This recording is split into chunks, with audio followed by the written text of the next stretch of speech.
Good evening, Hello, Mister. how you doing? Yeah, good. How are you? Good. We had a little bit of tech issues here before we started, so in case anyone is worried about the little delayed intro, that's because we are streaming from a rehearsal room, and we've got some neighbors that are pretty loud. They are, but I'm not sure whether we were really loud as well, so maybe they were fighting with us. That is okay. That's okay. Yeah. How was the rehearsal anyway? It's good. We just had to smash through the sets because we got 2 gigs this weekend, on Saturday night and Sunday night. So, our first one's in 3.5, almost 4 months. So yeah, looking forward to it. Definitely. Yeah, I could imagine. Yeah, you guys would have been sort of in the same situation as the rest of the world with all the whole COVID stuff. Yeah, of course. What have you been up to during the whole lockdown? We were trying to write as much as we could, but I think it was also like everyone's circumstances was different, and trying to catch up was hard. I mean, obviously there was points where we couldn't catch up at all, but now we're all back into it because luckily WA is kind of handling it. Sorry, I'm in the dark. Yeah, it's been extremely fortunate, which is a really good thing for the live scene, especially for all the upcoming bands that can play in all the smaller venues and meet all the criteria. Yeah, we're pretty lucky at the moment. Fingers crossed it kind of keeps going the way it is, and things will open up completely. I think it's later in August, or 1st of August maybe. So we have a launch coming up 15th of August, so we're kind of relying on that capacity being, back to normal. Yeah. So that'll be good. Fantastic. So I'd like to start out on that snowflake video, because that's such a cool concept. How do you come up with that? That's actually completely, came up with by the guy who put it together. So we kind of had an idea for a video in mind, and then because we couldn't actually meet up to do the video we wanted to do a couple months ago, so we basically got Malcolm to do this one from a distance, I guess. And then the thing is now we're able to do the video that we're gonna release next month. So it's also a snowflake video, but it's the actual live action one that we wanted to do originally. So it's sort of like the post-COVID version. Right, cool. Okay, so there's another one coming. Yeah, that's right. And I guess because we didn't get to celebrate the release of the song before, we're doing it all again. We're going to do a proper show this time. So yeah. No, look, it's an amazing song. I've listened to it quite a bit over the last couple of days. It's really, really good production as well. It sort of is very true to that grungy sound. I think all the influences when we went in the studio because we did 2 tracks, 2 singles at the same time. Yep. Like the influence tracks that we gave to Andy Lawson were like Soundgarden and Queens of Stone Age and things like that. So those are the kind of guitar sounds and drum sounds and stuff we're going for. Yeah, he's done an amazing job.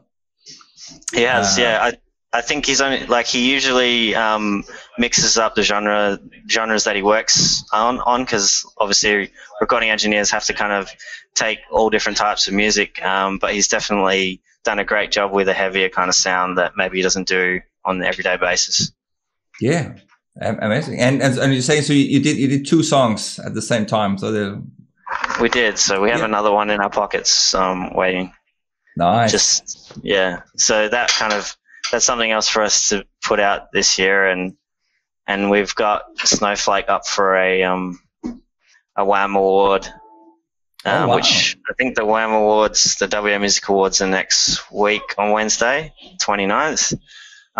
So I mean the prizes for that are pretty good, and it includes recording studio time. So kind of fingers crossed that we can get that, and then we can get back in and do some more recording as well.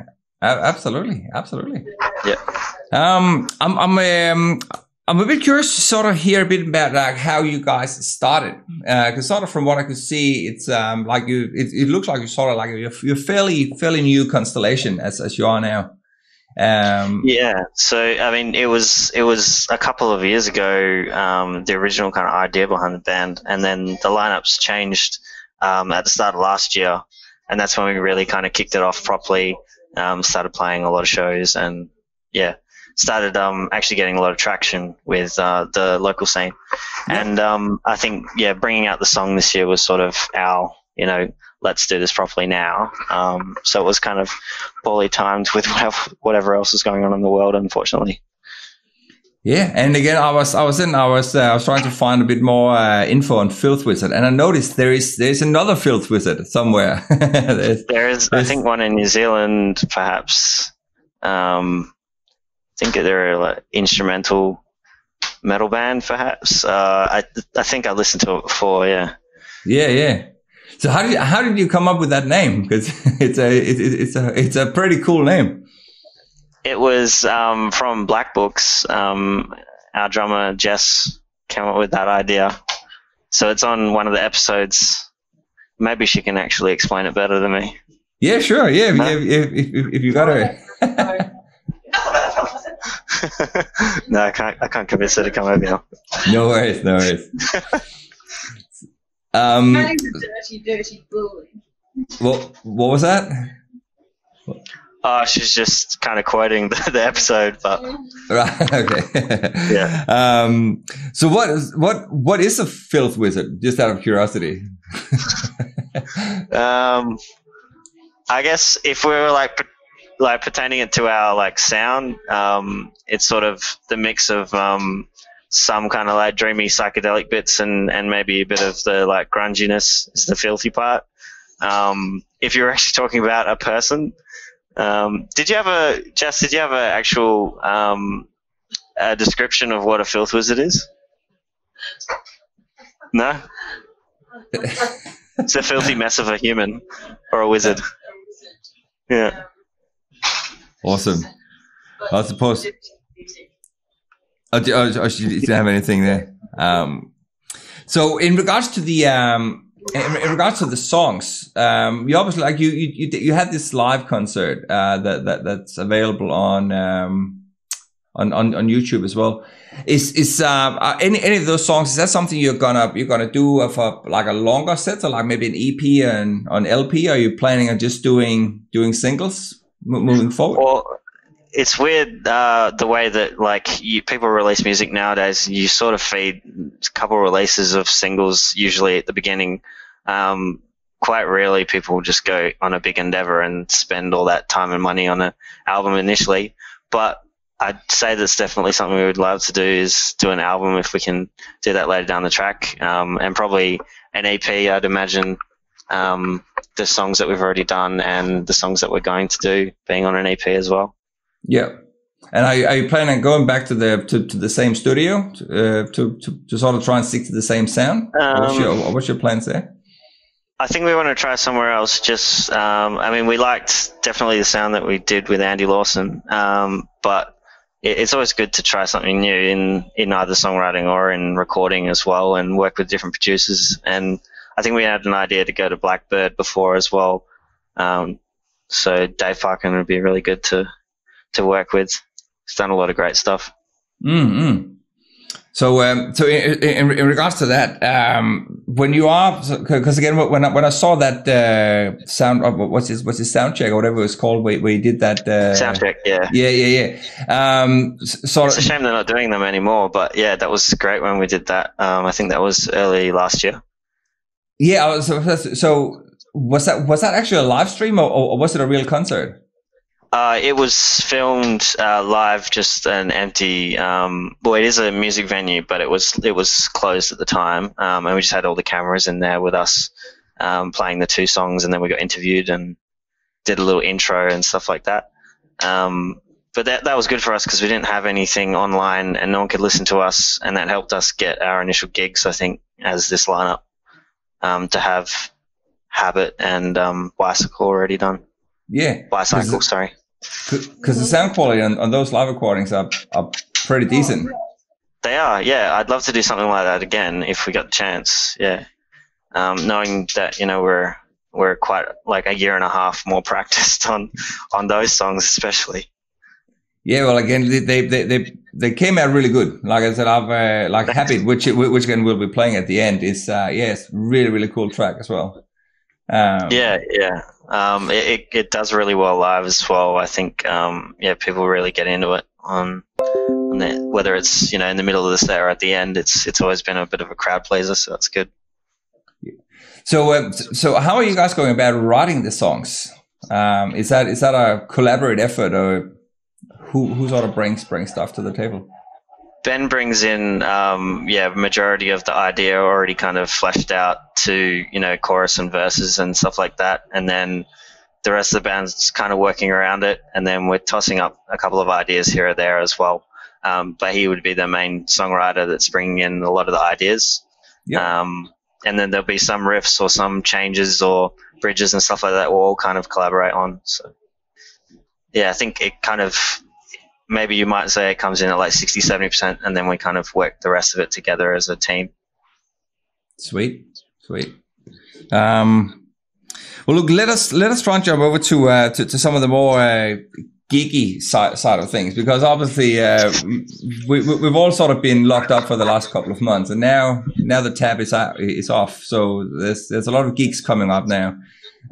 You mentioned you had a gig Saturday, and obviously Sunday is sort of the big one we're sort of trying to push this week here. We had Ashes of Autumn on yesterday. We got Commander Panda on Friday.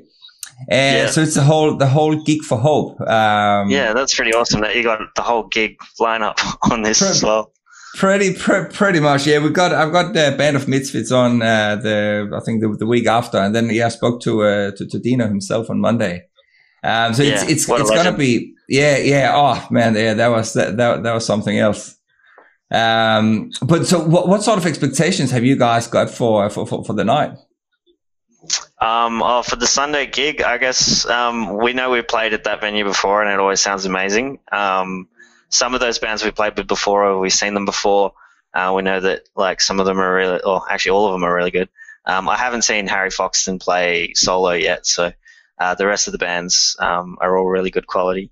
Also, I guess it's going to be a lot of support from I think you got Around the Sound, and I think it's Mega Music as well. So there's going to be a lot of other stuff going on, so that'll be cool. And like sort of in between the bands, there'll be lots going on. But yeah, we're really keen to kind of just be a part of something like that. It's really cool because we met him back when it was not last year before, so it was a slightly different lineup when we did a show in Bunbury at Prince of Wales, and that was when we met Dino then. And he filmed a song for us then as well. I'm not sure whether that's still around on the internet, but yeah, he was such a lovely guy, and we had a couple of drinks with him, and then he always followed us and commented on our stuff. He's always supporting us, and then we kind of did the same thing back to him. So it's good to be able to do the show for him now. Finally, we can see him again. He spoke very highly of you. Spoke very highly of all the bands. Actually, he was, it's all bands that he really enjoys. And was very humbled by the fact that obviously all of you had taken the time out to put on this gig as well, to hopefully raise some money for his cause there. We also just for people watching, we're obviously we're starting a little bit late, so we're sort of trying to see if we can wrap it up so everybody can go home after a long rehearsal here. But it's fun. So in regards to sort of your band structure, I'm always sort of curious to sort of see how you guys sort of operate. Like, what sort of ambition levels have you got, and whereabouts are you hoping to take the band in the future? I think it's an awkward time at the moment to try to have like some kind of big dreams to take over the world, because we can't leave where we are. Fair enough. But I guess we all want our music to get out there, whatever we've created, and see what people think. And if we got the opportunity to go somewhere, I'm sure we'd all try to figure out a way to do that. And yeah, I think it's just hard to think about doing any of that right now. I know if you talked to us about it last year, we were at one point planning to go and play a festival in India in January. Wow. Which unfortunately that festival didn't end up occurring, but because it was a sort of organised by the community and by the government, and sort of they didn't get it all sorted in time. But yeah, that's definitely something that we'd love to do, is to play overseas. So we were really excited for that opportunity when that came up. So if anything like that came up again, we'd definitely be up for it. But I guess at the end of the day, we just really want to have fun with music. That's probably the most important thing. Like everyone in our band has full-time jobs, so we're kind of balancing everything, and we got to have respect for each other to make sure that we can make everything work and suit everyone's schedules and stuff like that. Yeah. But definitely touring would be amazing. I think we'd all like to do that. So how did that gig in India come up? Because that's usually not a country that you sort of hear about all the time. The people are sort of wanting to go tour in India. Yeah, it was, I think, colleges that were organising the festival, that they'd been running it for years already, and they always get people from different countries, different bands and artists to come and play. And I think that they had found that soundcheck video online on YouTube, so they'd found our video. And they really enjoyed that. And then we kind of started that process towards the end of last year. Unfortunately, it didn't all work out, but there's always next time. So they found you. Like, you didn't do any work for it. Wow. No, we didn't. Which is normally not the way things work. Usually, you have to chase down a international festival slot or something like that, and apply, and hopefully you get accepted. Yeah. So are you still in contact with them? No, not lately. But if they decide to run it again next year and things are different with the world, then maybe we would think about it. Yeah. And I think it was more the fact that they couldn't get all the funding together for doing the bigger version of the festival that they wanted to do that year. Right. So would that be something you had to fund yourself, or could you apply for some funding to fly over there? Yeah, so we were applying for government grants for that one to get ourselves over there, and then they sort of were going to look after us a little bit while we're there as well. Awesome. I think a lot of the time you do have to kind of apply for these grants and things like that to try to take advantage of what you can, because it's almost impossible to earn that kind of money to go and tour overseas by playing shows in a small town like where we live.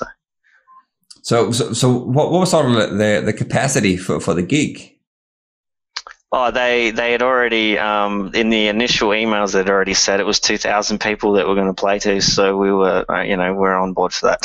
Yeah. And would there have been any potential to maybe do some side shows if you got over there? Yeah, we'd already started organising that as well. So we were going to play another 3 or 4 shows. We'd already emailed some venues and started organising transport and everything. It was kind of moving along pretty quickly. And then I think they pulled the pin in December. So it's a shame. And was that simply because they couldn't get any funding? Yeah. Or they couldn't get the amount that they wanted for the bigger version of the festival that they wanted to do. So, right. Yeah, because they'd already been running. I think it was like 6 or 7 years. They'd had Carnival headline at one time before, and was that the one? Okay, yeah. Yeah, there was a metal band as well. I'm not sure whether it was Slayer or Pantera that they actually had like headline this thing. I don't know. Oh wow. It might have been many years ago then. Yeah. Yeah, cool.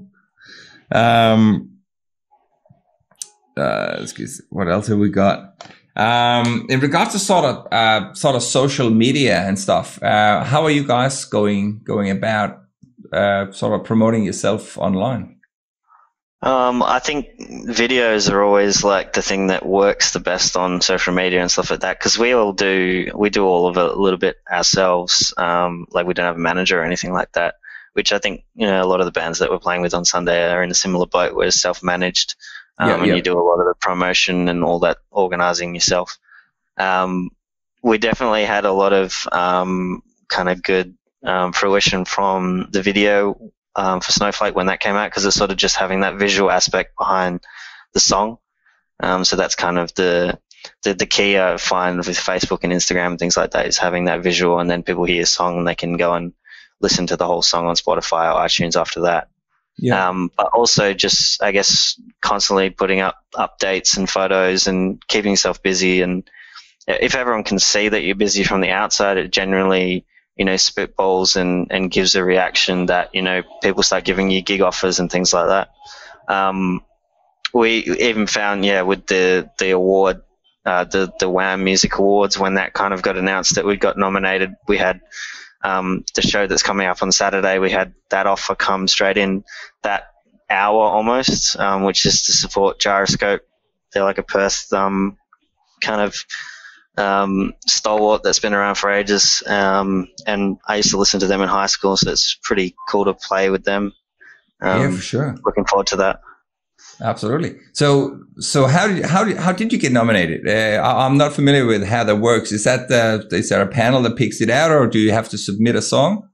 So you submit a song through the WA Music, it's government run, and then you basically they'd submit it to different judges depending on the category. So you actually had to choose which categories you want to submit your song to. So we actually put it in, I think it was punk and hardcore, which was one category somehow. And the other category we submitted for was heavy rock / metal.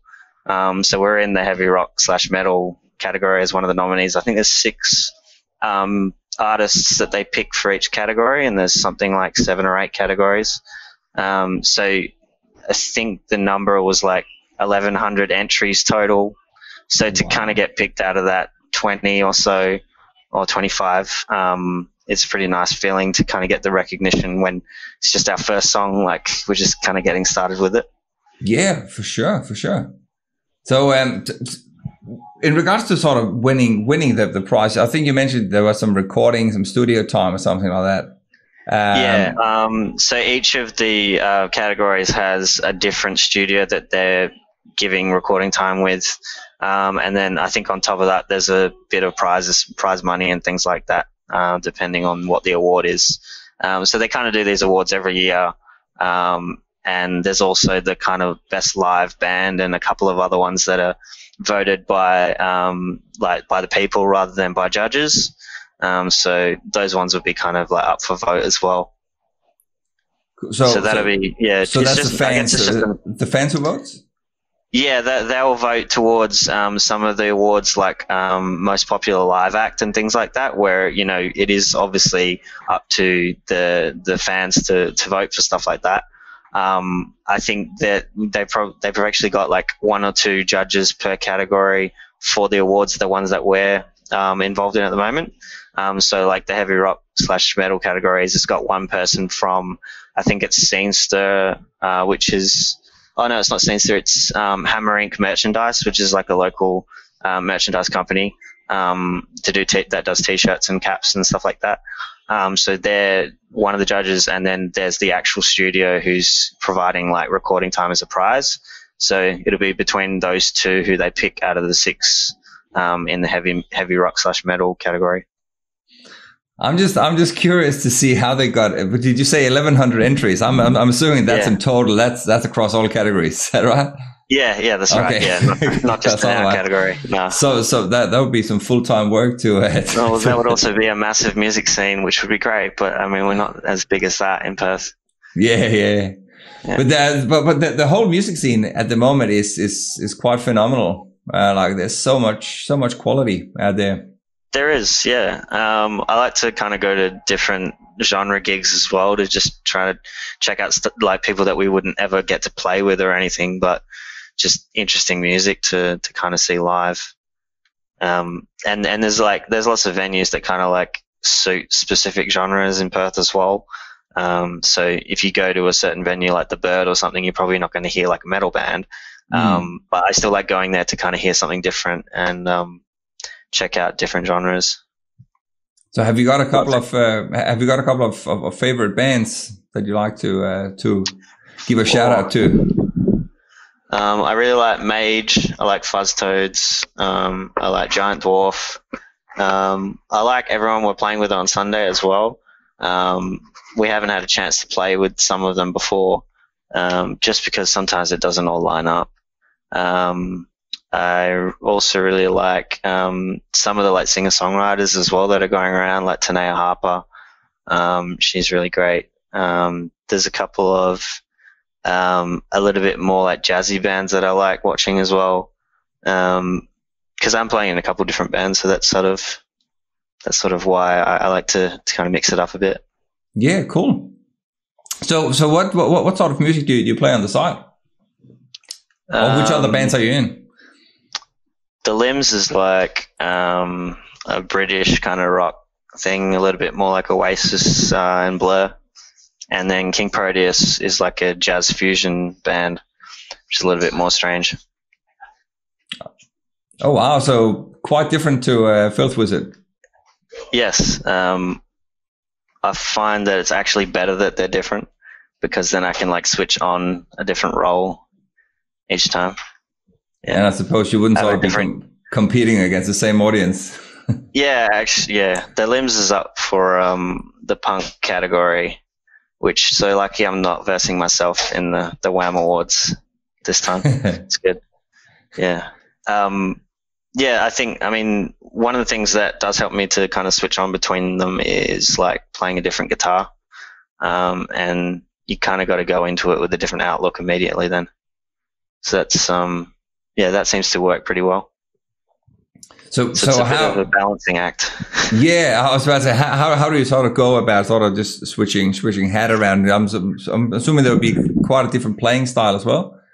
Yep, definitely. Yeah, you play a different role in the band as well. Even though I'm playing lead guitar in all of them, it's still a very different role for the lead guitar player, or the guitar has a different role perhaps. Like in one band, I might be doing a little bit more of like the atmospheric swells and delays and things like that are just kind of filling up the room to make it prettier or more spacious.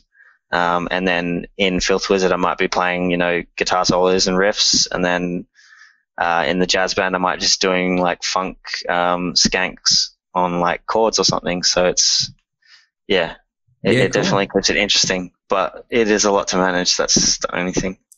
And they're all recommend it. And they're all originals? They are all originals, yeah. I got sick of playing covers a while ago, yeah. Oh, that's pretty much all I've been doing the last 7 years or so. I'm a bit over it. It's just such a different lever to pull when you are having to play covers. It's just you just put on the hat, and just you just press the start button pretty much. Whereas it's such a different creative process when you actually can go in and do something yourself.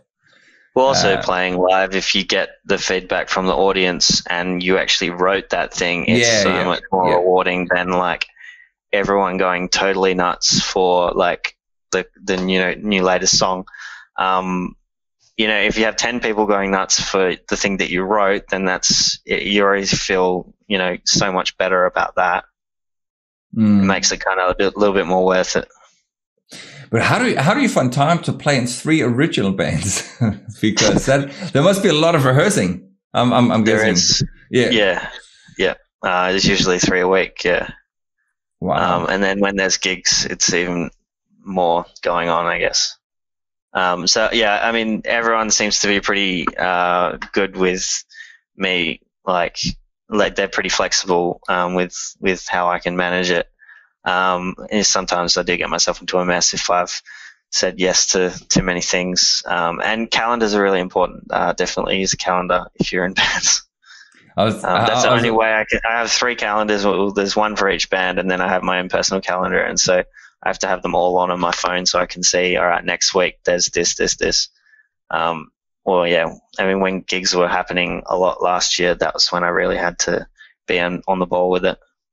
Wow, man. And so you're saying, so you have a full-time job and you go to 3 rehearsals a week and you play gigs on the weekend. That sounds, sounds like a social life as well. Yeah. It sounds busy. Good busy. Yeah. I mean, you got to do what you love, and I get to do that 3 times, I guess. Absolutely. How about gigs? Like, do you ever get any dates that clash? Or are you pretty good to sort of be able to? Yeah, a couple of times last year I played 2 shows in the one night. I had to drive between the 2 shows and just barely made it in time. Pretty much always barely make it in time. So it's definitely, I feel like the band just got louder all of a sudden somehow. Yeah, the balancing act, and you got to kind of, like, if you're going to agree to 2 gigs with 2 different bands, you really need to switch yourself on when you get to the second set, because you're still thinking about the previous set that you just played and how that went and what you weren't happy with or you were happy with, and then you're supposed to be in something else now, and everyone else is relying that you know what's going on, and that's tricky. I don't recommend doing that. I'm going to try my hardest not to do that again, because we have Jess in our band that plays in the Tommy Hawks as well. And she's had to do the same thing before when we've had dates clash, and she's played a show with us because we were kind of just starting, so we were playing a little bit earlier in the night, and then she'd run to the other show, and that would be a headline show. So it's, I think we both realised it's not really worth doing. I'm sure that there's one of them that you can kind of pass up, and you won't kind of lose momentum over. Wouldn't you sort of risk the potential of sort of upsetting some of your bandmates from the other band if you sort of have to, because eventually you got to prioritize then. That's you do. You kind of just say, all right, well, the something is, a headline slot or a support big band that's going to have an important show for that band. Then we got a little bit of a bad connection here. It sounds like the audio is a bit warped. Oh, okay. Oh yeah, now you're back. Yeah, it sounded like okay. Sounded like an alien intruder or something. I knocked the thing that's connecting my headset to the computer, and that's probably why. Awesome. Well, you're loud and clear again now, so it's good. Okay. It was just I guess we just manage the situation as it arises, and explain it to the other people and say, I need to be able to go to this show and play this show, so I can't do the other show. And hopefully everyone's easygoing about it, and it's not too much of an issue. Yeah, so it's kind of like first and best dressed, maybe, or something. In most cases, yes, it is. Unless it was some kind of outrageously awesome show with an interstate or international band, and you kind of explain that to the other band that already had a gig. And if it wasn't important, that other show, then maybe they would let you do it. So, I could imagine that there could be some quite awkward conversation from time to time there. Definitely, yeah. Which is why I'm saying, I guess me and Jess are trying not to do that kind of double booking thing anymore, if we don't have to. Yeah. I mean, we've already had it this year. I think we were supposed to have something in December, and Jess was supposed to go away with Tommy Hawks, and now obviously because we can't get over there, they can't get over there, she'll be able to play the show that we wanted to play. So it's kind of worked out. For Filth Wizard, anyway. So she was supposed to go over east? Yeah, her other band, Tommy Hawks, were going to play a festival over east. Yeah, it's crazy. But I think most things are kind of cancelled, so that's such a shame. Yeah, it's crazy what's happening over there again. As you started by saying, we're very, very fortunate sort of being WA. That we can keep going at the moment, because I think all of us were kind of losing our minds a little bit, not being able to play and not be able to watch shows as well. I think that was the other thing, is because we go out to shows every weekend if we're playing them. So not being able to see live music, I didn't really know what to do with myself, because as I said, like as we were talking about before, I sort of only doing this and really doing, because it takes up all my time. So as soon as it's all gone, I'm just sitting around twiddling my fingers trying to figure out what to do. So what did you do over this? I think it was like 2.5 months. Well, I think I've found everyone else I talked to as well that they weren't feeling as creative as they thought they might be with all this extra time. Because that's what I felt. I didn't really feel creative to write any new music. I tried, as much as I could. And this seems the same as everyone else I've talked to about it. Like, even though they had a couple months of, sort of sitting around, they didn't really write too much. We got some progress done with Filth Wizard, and the other bands, I think we've had songs we kind of working on as well. But personally, I didn't really feel like I achieved as much as I should. But it could be putting a little bit of pressure on yourself, because you're like, oh, I have, the whole weekend and there's nothing to do and I can't go see anyone. I should be like, smashing out songs. It's not really how it works. It either comes to you or like something I can just force myself to do. You got to put in time towards it, but you can't kind of force creativity, I think. Yeah, it's so interesting to hear how different people have dealt with it. Because again, yeah, it is one of those things, we hear so many people all around the world saying, oh yeah, you got all this free time now, yeah, you should use it and stuff. But yeah, you can't, as you said, you can't necessarily force writing a bunch of songs or something. And especially if you are sort of in a state of mind where, you sort of miss going out, you miss, being creative with the bands. And all of a sudden you're sort of just, stuck at home. That itself, I can only imagine how much of a different mind process that would have to be to deal with as well. Well, yeah, I think a lot of the stuff, inspiration and stuff is kind of gone. You're not seeing anyone, you're not seeing any like of your friends' relationships kind of thing, part of your everyday life. You're working from home or whatever like that. You're not seeing any music, so you're not inspired either by that. Obviously we can listen to music online, but I think going out to gigs definitely is an inspiration of sorts as well. So sometimes I might go to a gig and then come home and then come up with a kind of riff or melody idea as well. So that's cool. that's probably part of the reason why I didn't really accomplish much that time. Oh, of course. Yeah. Could imagine that. Of course. Yeah. If that's a big sort of part of the creative process to sort of go out and see other people. How do you sort of write that at home? Like, have you got like a studio set up at home, or do you just do stuff on your guitar and bring it to the rehearsal room? I'm pretty bare bones. I don't have a proper studio or anything like that. Never had really the room for anything like that. I don't even have anything to record really with other than my phone, but we're lucky that we even have our phones, because I remember, when you're younger and we didn't have anything to record with and you just had to kind of remember it, and that was all you had, or you could like try to write it out like in guitar tabs. And yeah, so usually just little snippets on your phone and then bring that in, or like work on that another time.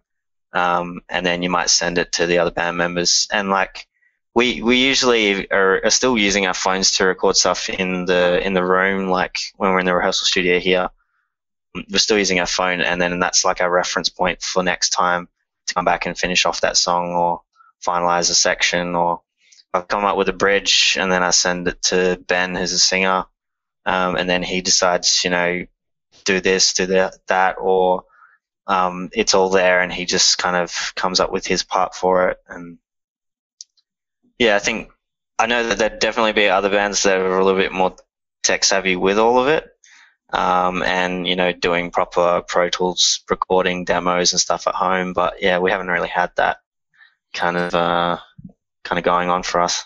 But that's again the beauty of music. There's no true recipe. You can do it whichever way works. And then again, obviously, by the time you then take that song to the studio, that's a whole different process. I think before we go into the studio, we usually are trying to do proper demos and finalize as much of it as we can.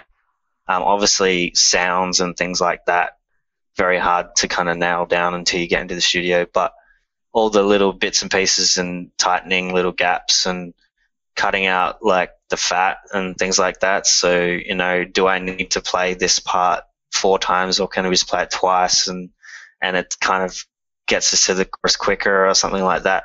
Sort of those things I think you kind of just learn from recording songs more and more. Yeah. And then the more you do that, the better you are at preparing yourself before you go into the studio, and then the studio experience is quicker and more fun, and everyone knows what's going on. So is that something? So the actual sort of pre-production of the songs, is that something you do as a band, or do you sometimes actually use the producer and sort of take out potential advice of how to restructure songs or come up with different feels in something? It depends. I think structure stuff we're probably a little bit because everyone in this band's played in bands before on recorded music, so we were good with going in for like Flake and the other track that we recorded. We went in and we'd already cut out any fat that we needed to, or finalize things like that, or change guitar parts that we thought shouldn't be there. But there's still a little bit of that on the fly. Hey, why don't you try this? Why don't you try this? Or let's try this pedal. And because I'd worked with Andy Lawson before, he usually really brings the best out of me on like trying different guitar pedals and sounds and things like that. And he kind of knows what I'm capable of, so he usually says like, "No, that was crap. Do another take," and stuff like that. So my relationship with him is pretty good. That we work well together, and I get the outcome that I want. I think if you're going with a new producer, it's best to kind of have your songs as prepared as possible. And it is kind of still up to the band. If the producer says you shouldn't do an extra chorus there or whatever it might be with the structure, it's still up to the band if they want to take on that advice or not. But I've also had experience in the past with other bands where the producer said, "Oh, you need the chorus here. Like, why isn't there a chorus?" And we'd already kind of recorded the song, and he had to kind of do his magic and try to sort out a way to kind of paste in another chorus. I mean, it ended up working out pretty well, and I don't think anyone even knows, but it was just the previous chorus pasted in, and no one did anything on it. Oh, wow. Yeah. So, I mean, yeah, so having as much prep time as you can with doing that, it's good to kind of like finalize exactly how you want the structure of the song to be. Yeah. In regards to, I've got this little segment I usually try and ask bands as well. Is if you have any sort of any tips or tricks or anything for any fellow musicians or bands out there who if you've done something that this has worked really well for you, either as a musician or as a band, or anything really that sort of any good advice that you'd like to pass on. I'd probably say it's probably a little bit less of on the musical side, but more to do with planning like releases and things like that. Like just kind of giving yourself enough time before the song comes out to kind of get all your ducks in a row. Make sure that, if you're going to do a video, that the video is actually done before you release, the event and things like that. Make sure that you got your promo kind of material, you've got your bio updated, you've got it submitted to the distribution. It's just all these sort of steps, and like no one can really teach you these things. Like you kind of just have to do and read as much as you can on the internet. It's not really something where there's one that's going to say, all right, and then this is the next thing you do, and then this is the next thing, because it's constantly changing the music industry with how you're going to release the song and the method to get your song out there, and who's best not to use to get ripped off when you give money to someone you don't know who they are, and then it's dangerous. It's for a new band. I don't really know. I suppose if you can be involved with stuff like Wham, they do seminars and things like that, and explain like about social networking and things like that, and how to put together a proper release plan. Because a lot of people are going to do it without a manager. There's not enough managers to go around. I've never even had a manager in any I've been in. Some of the had managers in the past before I joined, but a lot of them kind of don't stick with the band, or they don't treat the band well, and you can kind of get ripped off when really you could do it yourself and it doesn't cost you anything. It costs you time, I guess. But if it's really what you want to do and it's fun overall, then putting in the extra time, I think, is worth it.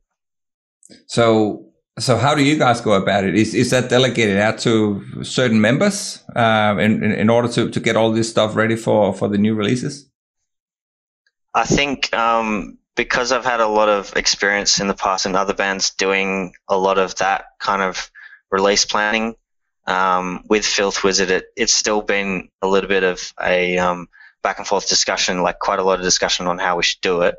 But I think, the admin, not fun part, I end up doing just because I work a computer job and sort of a lot of those kind of like throwing emails around, and I'm doing that all the time at work, and it's sort of now become kind of second nature to just sort of like have all these things by the head, and I'm organizing at lunchtime, I'm organizing gigs and lining up premieres and all sorts of things like that, and then I go back to my actual job and forget about that for a sec. So yeah, I guess in Filth Wizard we do share it around because there's also doing the social media as well. A lot of that I let Jess do a lot of the posts on Instagram, and also Jenna, and then I might do a little bit more of the band, the gig bookings and things like that. But yeah, I think we all kind of get hit up with gigs as well. So whoever gets asked first, then it's up to them to now be the lead person on that particular booking. Like with Snowflake, I think we kind of discussed exactly what we wanted to do, and then a lot of the initial planning we kind of did together, and then I kind of put all of it into motion a little bit after that. What's that with regards to the video? That was just to put out the song, I guess, earlier this year. Oh, okay. Put together the event because we had a launch gig 28th of March, and all the Perth shut down on I think the 26th or the 25th of March, so we had to cancel the gig completely. I mean, if it was 1 week earlier, it would have been fine. It would have all gone ahead, but it's just such a shame because it was our first release to not be able to play the show. We had a lot of people that they couldn't go to the show and they were looking forward to it. So I'm hoping that it kind of works out with this one. The middle of August the 15th, we're playing at the same venue that we're going to play at. Unfortunately, couldn't get all the same lineup, but we got one out of the three support acts that were originally on the lineup again. So yeah, we're going to soldier on and do the gig finally. So that was on the 15th of August. You're going to have the single release for the second single. Yes. So no, we're doing the gig that we're supposed to do for Snowflake, the one at 28th of March. But we're going to release the live action video at the same time, I guess. So it's more of a music video launch, but it's also the post-COVID rescheduled show that we didn't get to play. Yeah, right, gotcha. And so when roughly can you expect the second single? Probably 1 or 2 months after that. I'd say that's usually the way I kind of like to line it up, is it needs to have a little bit of breathing room. Yeah. So we can kind of plan. Usually it would be, if you got everything sorted, you want to have 6 weeks to 2 months sort of to roll everything out, plan everything in. Who do you want to play with? Do you want to tour? Do you want to... Because, I mean, we can tour WA now, so that's another thing. Maybe we want to book some shows down south or up north, so might look at that. And another video as well. I think we're already kind of in talks with someone about doing the video for the next single. I think that's important to have a video. Yeah, absolutely. The visual aspect. Or two videos. Or even have some really good live footage, some really good concert footage. Because again, it sort of shows you in your element. Yeah, definitely. Yeah, and I think we're more of a live band, to be honest. I think that we kind of shine better there. It is always a hard thing if you're more of a live band to try to actually get the sound down on the recording. I feel like we did it pretty well with both the tracks we did. but yeah, that's a struggle with lots of bands, that if they're more of a live band and everything's, you know, a little bit loose, how do you get that down? It's pretty difficult. Yeah, for sure. Got another sort of just an overall question in regards to sort of playing in Perth. Do you reckon, is there a sort of maximum on how many gigs you can play sort of in the same sort of span of time? Yeah, I suppose, or if we were talking about like within 1 month, I wouldn't play any more than like 4. I feel like that's quite a lot to play in 1 month. We smashed through 20 something last year, which was a lot, I felt at the time. But there would have been months where we only played 1 show, and we just kind of focused on that show. But yeah, there's other bands in Perth that will play maybe 5, and that's all stretched out, and there might be releases, or they're all playing in too many bands, or life gets in the way and it's hard to play as much as maybe they want to, or they make every single show count and they space them out. It's always different. Like the Limbs, the other band, one of the other bands that I'm playing in, hasn't played since December, because we kind of took a break at the start of the year to rewrite basically a whole album worth of new songs. And kind of had all this break again extra.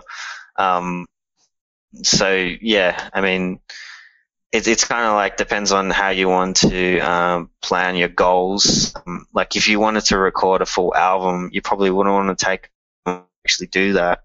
And like it's been trying to balance playing lots of shows and writing and then trying to record and do videos, and it really does kind of get to you if you're trying to do too many things without having a break or time to kind of take it all in and plan what you want to do for the future, and also write. Like if you're ongoing doing stuff all the time, how are you going to have time to write and be inspired to write? You're going to have some thrown together songs that are quite finished probably. Yeah.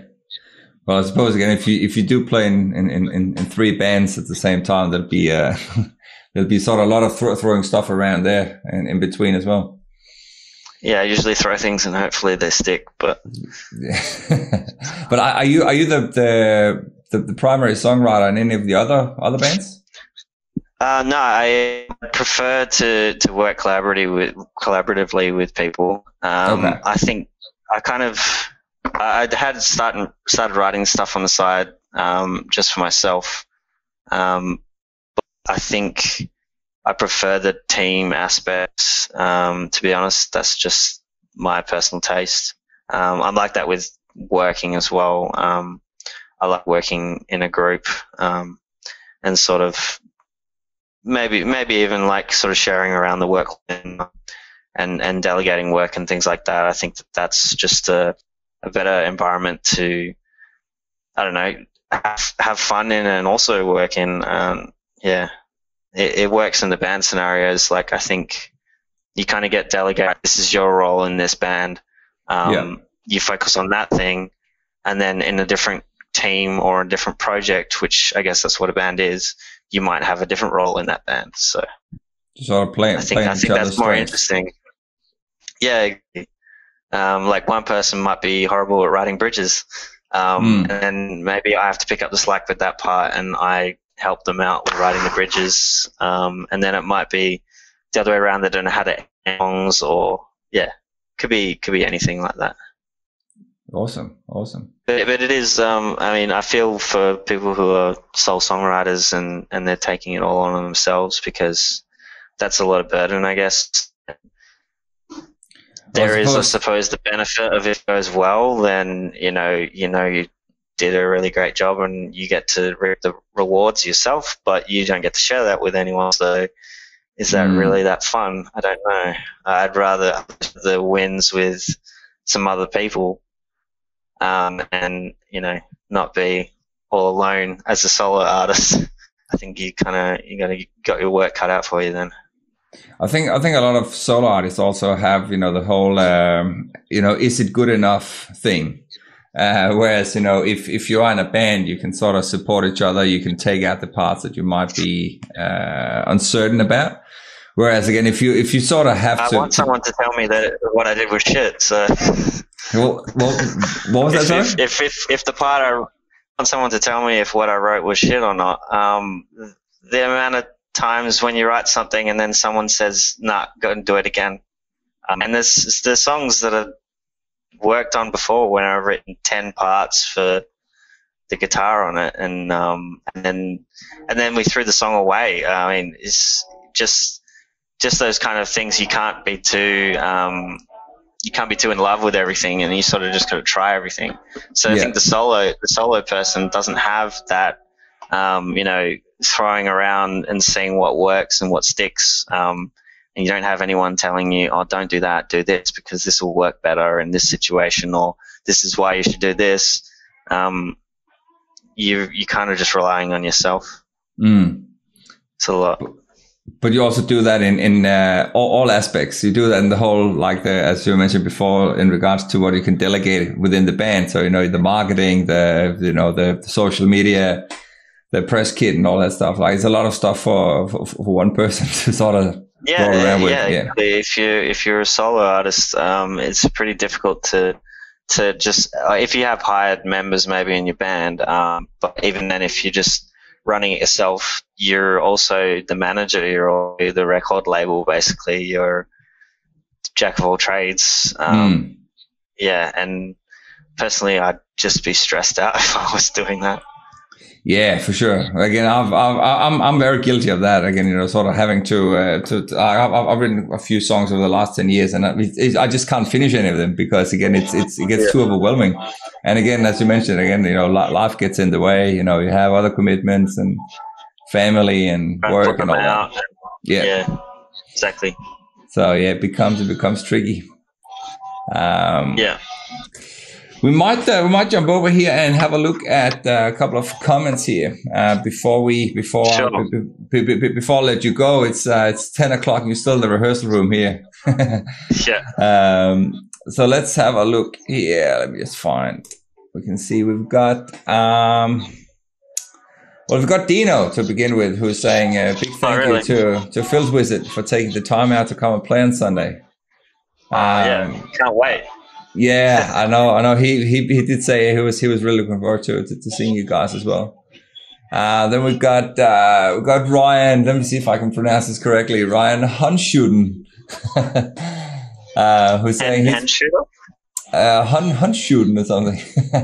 Is that he's been I have followed Clayton since his Silent Deeds days. This guy is a true ambassador for West Australian music, and you can taste his passion for music. His heart genuinely lies in the music industry, and I can't even talk to someone about it on your video. Oh, that's lovely. He works at the radio station in Gosnells, the 107.3, and I've been in there quite a few times with different bands. He's always been very supportive. Yeah. Yeah, he's been commenting on quite a few of the other guests that we've had on. So he's been a good supporter of local music as well. Yeah. And he's commented as well. He says that Clayton rocks as well. So yeah, there's definitely some small. Well, hopefully we'll get some of the radio people to maybe come down and follow up on the event as well. Doing some shout outs. Yeah. So we're not. Sorry, go. No, I was just about to just do a little shout out for the gig, but we can obviously finish off on that if you wanted to roll with yours. I just wanted to say about the gig, I guess. So yeah, if we can finish off with that. Yeah, cool. Well, just before we do that, can you just let people, by the time people will be listening back to this, if they want to go and follow you on social media somewhere, where's sort of the best way for them to go? So Filth Wizard is Filth Wizard Art. If you're searching for us on Facebook, that's the easiest way to find us in your search bar on Facebook. On Instagram, it's the same, Filth Wizard Oz. so that way you don't get confused with another Filth Wizard if there is one. We've got stuff on all the outlets. Well, we've got Snowflake on all the outlets. And yeah, so we're hoping to have another single later this year you'll be able to listen to. The other bands I'm playing in are also all up on Spotify and things like that. So if you want to see what they're like, The Limbs and King Proteus are both on Facebook and Spotify. So awesome. We'll do that. And then, yeah, just a little shout out here for the gig on Sunday. So obviously it is Sunday the 26th of July at Badlands Bar between 5 and 9. And Yep. what time roughly can people expect you guys to hit the stage? I think we might be 7:45. It's about 35 minutes set for us. Yeah, so we sorted out that set tonight. I think 6 or 7 songs. Mix in there, and then everything else is obviously brand new. So yeah, come down and check it out. As always. Yeah. $15 tickets or $20 at the door. Yeah, and it's all for charity, so you think about it that way. And you get, 5 bands? That's pretty good.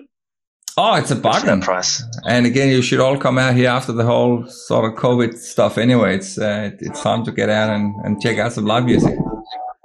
Yeah, that's right. Well, we should do it. That's it.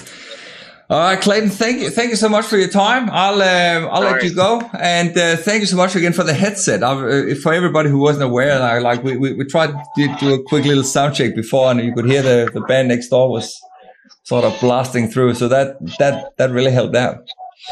Yeah, it's good. I would have had to run to my car or something in the dark. Yeah, perfect. So we're gonna finish off here with Habit. Do you just want to introduce the song and just tell us a little bit about what the song is about? Yeah, so this one we kind of wrote. It was originally the guitar riff that I'd come up with and brought it into Ben. Ben's sort of written a little bit of a song about someone who lies a lot and sort of trying to get back at you. And I think it's sort of got a little bit more of a live presence, this song, than it does a recorded kind of single. So if we ever thought about recording this, I'm not really sure how it would work. There's a little bit of a jam out section at the end, and there's a big riff that I kind of got inspired by a lot of Metallica kind of stuff. So that big kind of ending and the rock poses is sort of what this song's about, to try to get the band moving and performing as a unit. And Fantastic. yeah, hopefully you guys like it. Awesome. We'll finish off here. Thank you so much, Clayton. I'll put the video on now, and I'll see you on Sunday. See ya. All right. Cheers, man. Thanks so much for tuning in or listening along to the show. If you like the show, please don't forget to leave a 5-star review and subscribe to my social channels. It doesn't cost you anything, but it greatly helps me to build my networks and my chances of getting sponsors to keep this show running. If you want to take it to the next level, please head over to patreon.com/Stephen Helhammer and become a patron by joining the exclusive community there. You can start from as little as $3 per month. And for just a little extra, you get access to some fantastic features, outtakes, behind the scenes stuff, and much, much more. That's less than the cost of a cup of coffee per month. And that way you can help me build better content. I can devote more time to find awesome guests and just generally just keep everything flowing. If you want to be on the show or subscribe to my mailing list, send an email to steven@helhammer.com, and that is HELhammer.com. That way I can start sending you exclusive invites, random stuff, and messages that, who knows, you might enjoy. So that's it. Have a rocking day ahead, guys, and I will see you on the live stream or in your headphones very soon. Take it easy.